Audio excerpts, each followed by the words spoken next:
Las universidades autónomas públicas hasta los 90 fueron un faro intelectual de un país lleno de desafectos por el conocimiento y la historia. El ambiente universitario era el centro de diversidad de pensamientos cuestionadores. Y en estos el sector estudiantil funcionaba como un termómetro social de un país que quería salir de sus problemas. Los años 80 fue una etapa en que la sociedad rompía los golpes de Estado y se reafirmaba en la democracia. Fue la primera generación nacida completamente en democracia.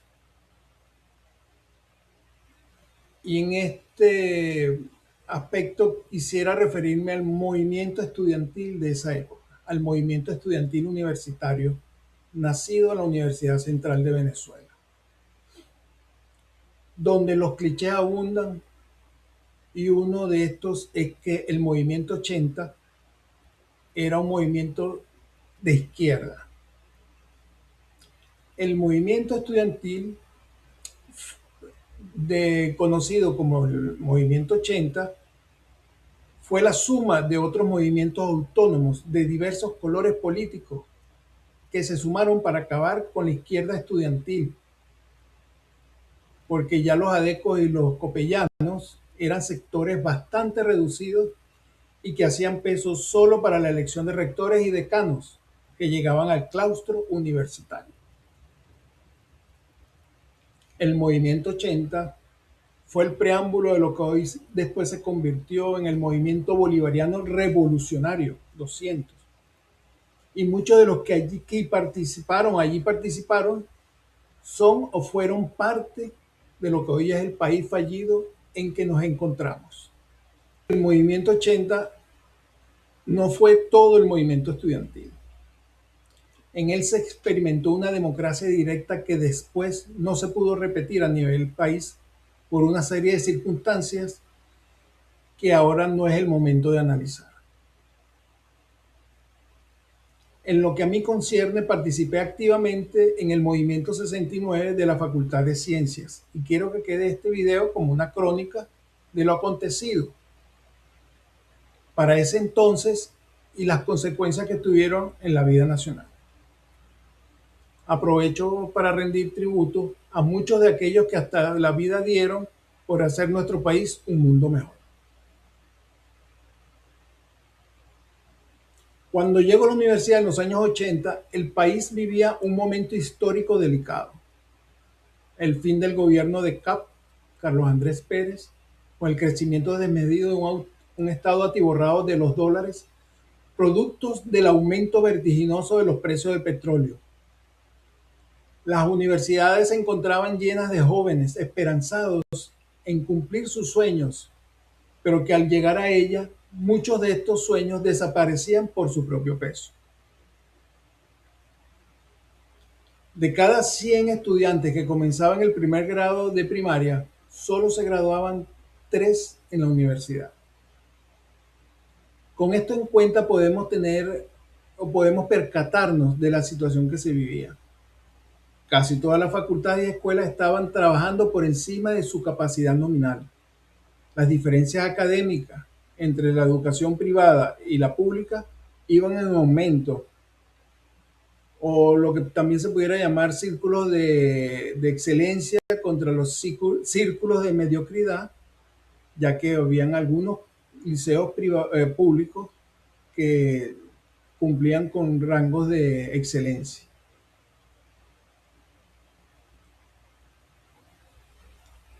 La Facultad de Ciencias era reflejo de esa tensión. Más de los que entraban en ella querían estudiar otra cosa. Usaban la facultad como trampolín para entrar a medicina, ingeniería, bioanálisis. Y en el acaso a nivel interno, pues muchos estudiaban física y matemáticas para entrar a la escuela de computación.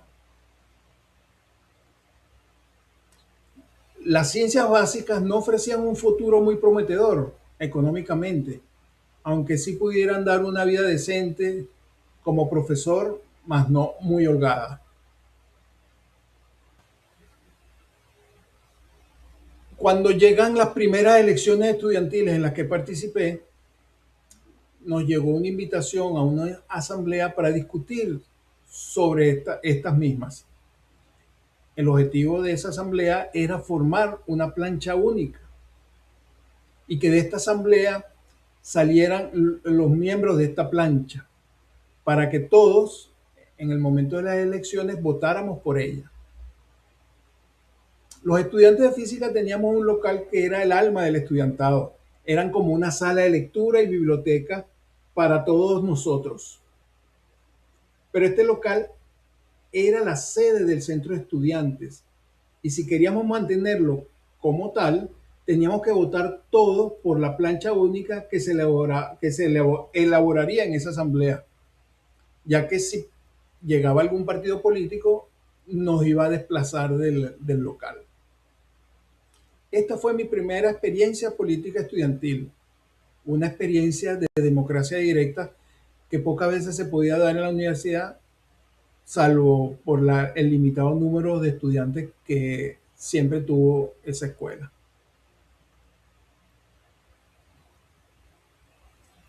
La escuela de física era pequeña y de aquí que formarse era fuerte tanto psicológicamente como profesionalmente. Las oportunidades de trabajo en el área eran bastante escasas, por lo que las promociones siempre han sido alrededor de 5 a 10 estudiantes por año. Bajo este panorama, el estudio era muy exigente. En ella, y creo que en todas las escuelas en general, había una serie de profesores que por la gran necesidad docente entraban sin mucha vocación, dando sus clases con un nivel docente bastante deficiente. Los profesores de la física teórica eran bastante poco comunicativos con los estudiantes frente a los otros profesores de la física experimental. Estos teóricos, por su poca formación pedagógica, trataban muy mal a sus estudiantes, generando bastantes conflictos entre ellos. Uno de estos profesores se hizo muy insoportable y fue protestado al Consejo de Escuela, organismo de cogobierno de las universidades autónomas. Y de lo que yo me acuerdo, se presentaron 3 cartas de protesta contra dicho profesor. En la medida que peleábamos, empezaron a aparecer las irregularidades del Consejo de Escuela, de que no habían abierto ningún expediente, que no había ninguna carta en contra del mencionado profesor y que el profesor era muy bueno y maravilloso. Se protestó y se protestó y se protestó hasta que empezamos a hacer marchas internas de la facultad, exigiendo resolver el problema. ¿Cuál fue nuestra sorpresa? Que los estudiantes de las otras escuelas, al ver las marchas, empezaron a identificarse con los problemas que habían en la escuela de física. Y así se generó en pocos días un conflicto docente en toda la facultad. Este hecho marcó un profundo rechazo de los partidos políticos porque se convirtieron en aliados de los profesores, cosa que molestó mucho. Los que llevaron adelante el conflicto eran estudiantes de índice académico impecable, porque ocurrió fue que en las próximas elecciones, disculpen mi pronunciación, se inscribió una nueva plancha que logró conseguir buena parte del claustro universitario, representación directa en todas las instancias de gobierno a nivel de facultad. Este movimiento llevó el número 69 y por eso nos conocieron como la 69.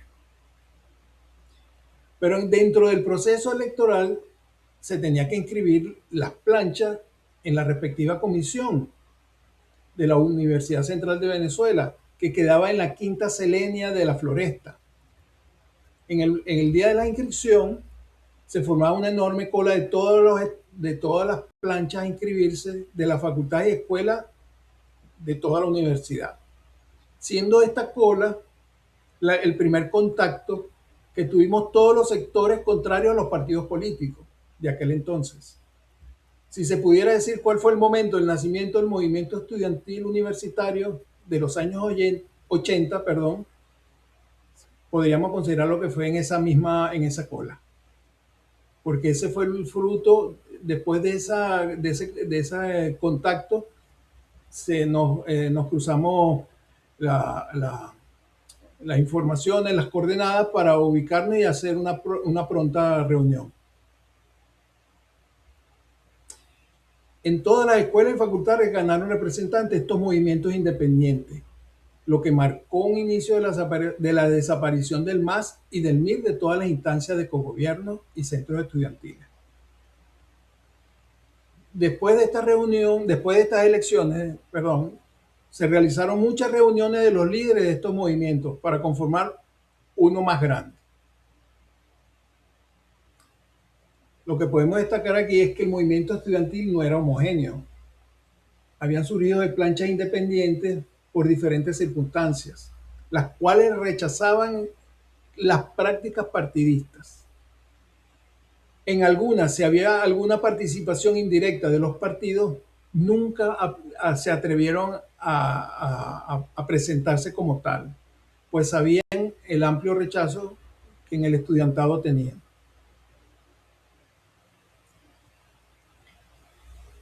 Hay que hacer la nota de que este movimiento independiente siempre se enfrentó varias veces a los grupos radicales de izquierda. En ese entonces creo que se llamaban el CLP y Bandera Roja, que querían usarlo a su favor diciendo que todo el movimiento estudiantil era de izquierda, cosa que no pudieron. Como anécdota puedo decirles que el primer movimiento 80 que hubo fue el de ingeniería, que fue también producto de una lucha contra el decano de aquel entonces, que era Pierre Sosa, el cual había implementado un reglamento de repitientes, y eso generaría muchos expulsados en la Facultad de Ingeniería por no cumplir con las exigencias académicas. Y el gran problema de un ciclo básico que filtraba una gran cantidad de estudiantes por la deficiencia profesoral y por la falta de competencias académicas que tenían. Entonces, de ahí surge un movimiento estudiantil poderoso, también académico, pero en líneas generales no era tan independiente como pudiéramos decir que era el movimiento de la Facultad de Ciencias o, o de Agronomía o de Medicina, que era un movimiento fuerte para aquel entonces. Pero el movimiento estudiantil hace aparición a nivel universitario, fue en el año 84, cuando la Guardia Nacional, por orden del entonces rector Edmundo Chirinos, mandó a detener una protesta que venía del núcleo de Maracay por un problema del comedor estudiantil. Y que a los soldados de la Guardia no se le ocurrió otra cosa que ametrallar los autobuses. Afortunadamente no hubo muertos, pero sí fue el punto de inicio del movimiento 80. Y en las próximas elecciones se ganó la FCU, se logró meter un representante al Consejo Universitario y delegado al cogobierno universitario. Perdón, sí, al cogobierno universitario, que es la instancia, disculpen, eh, al claustro universitario, que es el que elige rector. Y en algunas veces, en algunos casos, se llegó a tomar completamente la delegación estudiantil en muchas escuelas y facultades. O sea, en otras palabras, desaparecieron las representaciones de los partidos políticos. La situación país se fue caldeando, generando a un nivel nacional un movimiento estudiantil independiente, nunca visto, por el cual tuvo su mayor expresión en un congreso estudiantil celebrado en la ULA, en la Universidad de los Andes. No se olviden que estamos hablando ya de la época posterior a la devaluación, a la macro devaluación del Bolívar, que de 4.30, un dólar costaba 4.30 en el 83, en febrero del 83, y en abril llegó a costar 11 bolívares cada dólar. Bueno, hay una mega devaluación que dejó en shock toda la estructura económica y social del país. Por vía decreto, todos todos percibieron más de la mitad de lo que ganaban un mes anteriormente. En Caracas, el movimiento 80 llegó a la presidencia de la FCU y se dieron procesos muy interesantes de participación. Aparecieron las megas asambleas en el aula magna, en las facultades. Se trató de aplicar un modelo de democracia directa que al final fracasó porque la gente necesitaba graduarse y trabajar, no podían mantenerse siendo eh, políticos todo el tiempo. Solamente se mantuvieron los que les gustaba la política como instancia de discusión país o seguir escalando como un político profesional.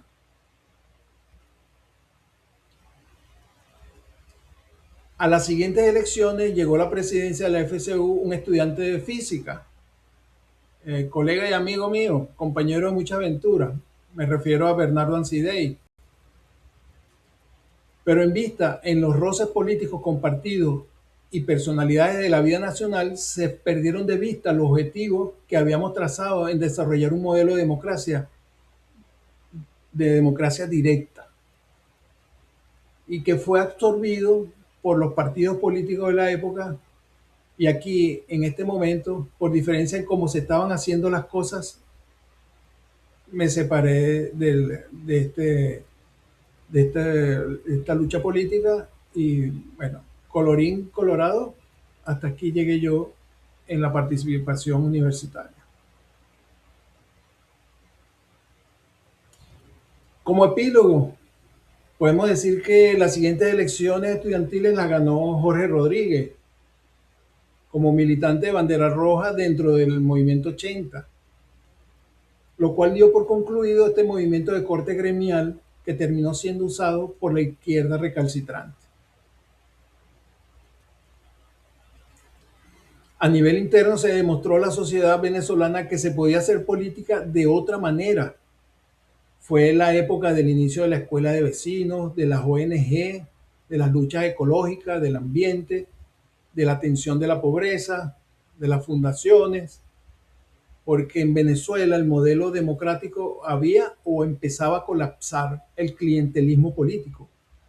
Y nadie quiso tomar la responsabilidad de hacer un cambio que culminó con la derrota política de Carlos Andrés Pérez en su segundo gobierno. El país no quiso cambiar y como consecuencia son estos casi 30 años.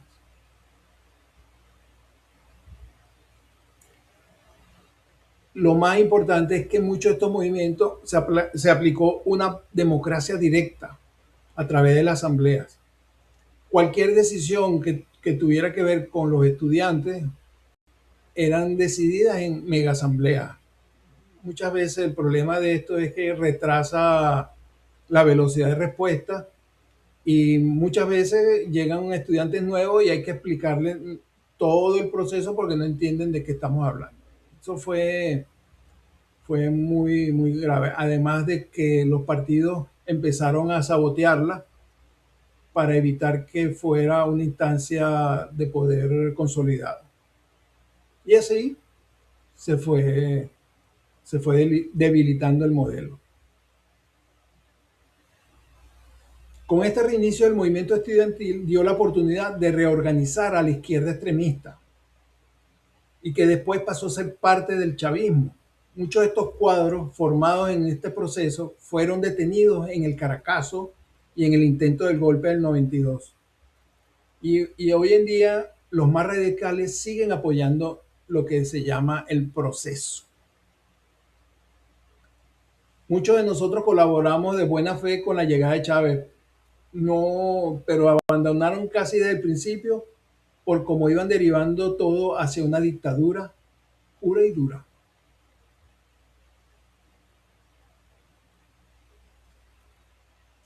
Bueno, ¿por qué y para qué este pequeño vídeo que trae una discusión o unos eventos que tuvieron lugar hace más de 40 años? Bueno, porque creo que es pertinente la creación de un modelo de democracia más directa que implique a sectores que se ven afectados por las decisiones de unas pocas personas. El modelo actual genera la posibilidad de que pocas personas actúen sobre muchas y sus consecuencias sean muy graves. No así también la posibilidad de crear ese clientelismo y el desarrollo de corruptela que a la larga eh, perjudican a lo que es la democracia. Entonces, todo lo que de alguna manera participamos y soñamos con eso, con una democracia más directa, por lo menos a nivel local. Creo que este vídeo llegamos hasta aquí. Eh, pudiera sonar superficial, pudiera sonar a no, pero bueno, a lo mejor este vídeo de el pie a que otras personas que participaron eh, analicen algún punto en especial y nos permita pues, generar una crónica, porque me he dado cuenta que muchos sectores, muchos intelectuales o muchos canales en YouTube hablan de ese periodo como que si fuera, como lo decía el mismo Edmundo Chirino, éramos la generación boba, éramos una generación manipulada, creo yo. Pero bueno, valga la crítica, de verdad creo que fuimos una generación ingenua sobre el problema del poder, una clase media que no entendía nada de eso, que los partidos y los dirigentes del momento nos previeron preparar y formar a una generación de relevo. Todas esas cosas han llevado a lo que actualmente está ocurriendo en Venezuela. Así que Venezuela y el mundo, porque parece que este modelo se quiere repetir como un virus, como diría eh, en Matrix el señor Smith, de que éramos un virus y que había que eliminarlo de alguna forma. Bueno, sin más que agregar, espero que mis palabras hayan llegado y cualquier comentario pueden dejarlo en el chat. Se les quiere, se les aprecia y Dios los bendiga.